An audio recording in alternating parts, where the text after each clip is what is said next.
Dear students, today we will discuss about network topology. There are two words, network and topology. Now, first of all, we define what is network topology. These are the ways in which you can connect the various computers for networking. For networking, we will connect various computers.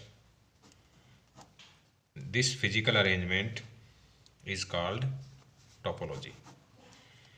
Different types of topologies. Here we will discuss 6 types of topologies: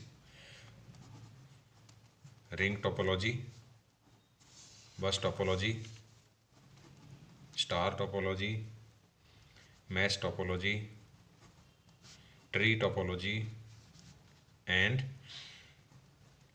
sixth is hybrid topology.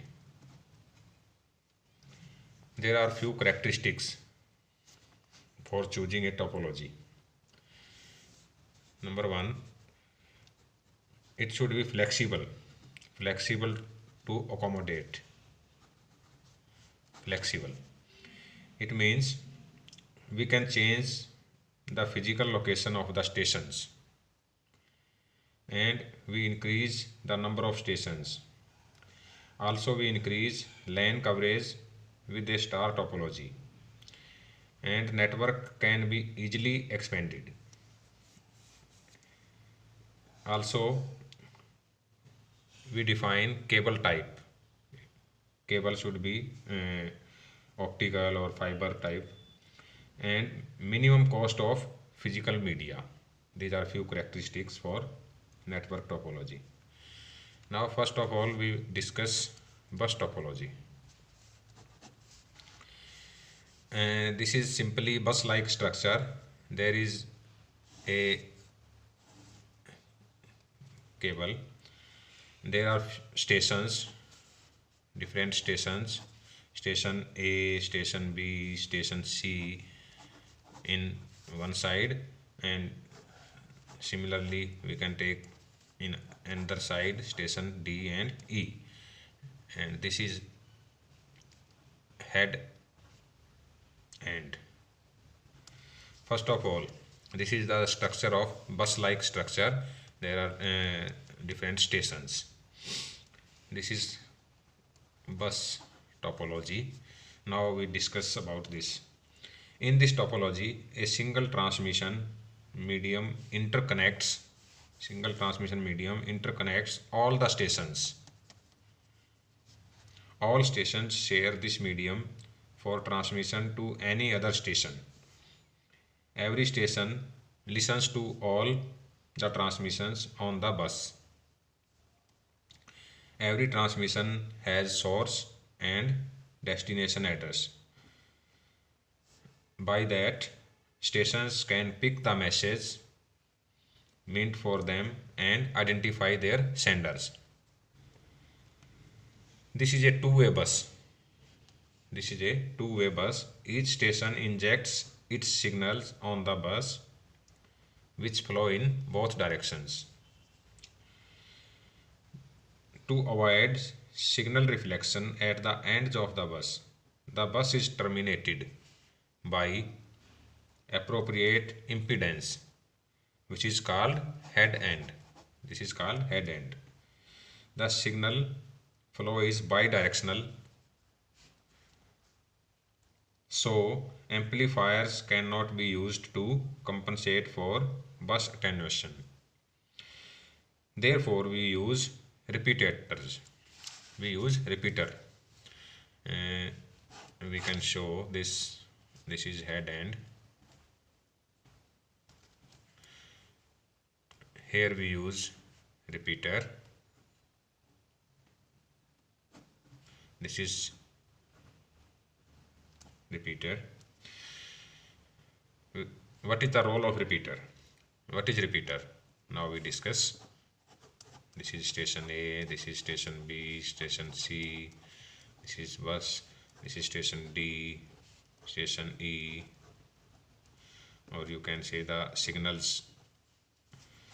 and after using the repeater, here we use new station F by the use of repeater. Therefore we use repeaters which interconnect two buses are used for extending the physical coverage of the network. This is first bus, this is second bus. And now we discuss about repeater, why we use repeater and what is repeater. It is a device that receiving signals from one network segment and amplify the signal, retime the signal and retransmit those signals to another network segment. This repeater receive from this signal from this network segment and amplify them and retime them and retransmit those signals to another network segment. If signals are amplified along the bus becomes unidirectional.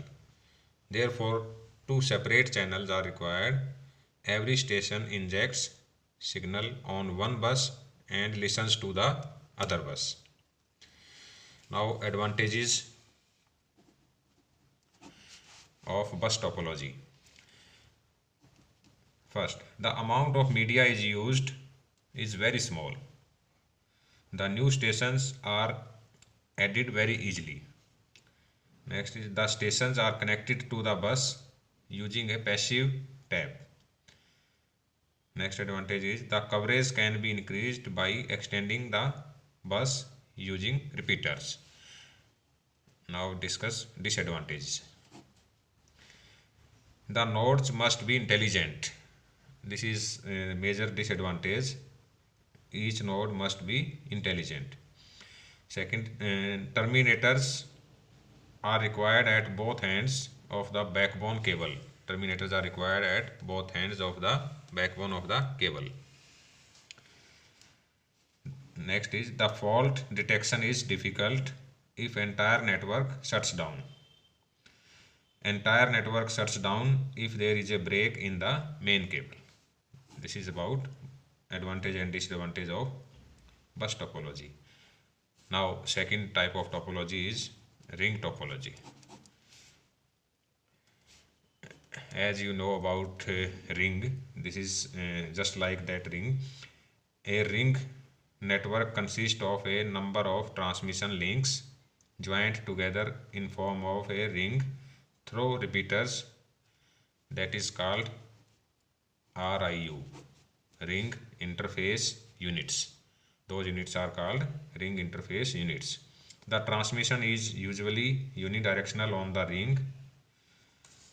Each repeater receives the signals at its input and after regeneration sends it to the repeater of the next station. Now we form the structure of ring.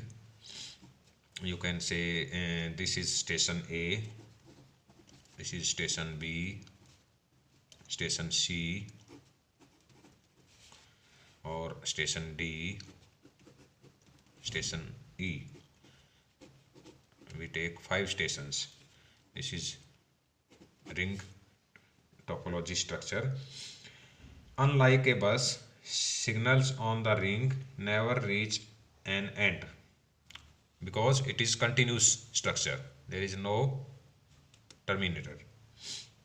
They will keep circulating in the ring unless removed. This responsibility is usually given to the source because there is no destination. Rings are not as flexible as bus because to add a station means breaking the ring and adding an RIU. Another possible problem, that is if an RIU may fail resulting in total network failure, or this is RIU. Now we discuss advantage of ring topology. Major advantage is it requires short cable length which increase network reliability. Next advantage is no wiring closest space required. since there is only one cable connecting each node to its immediate neighbors.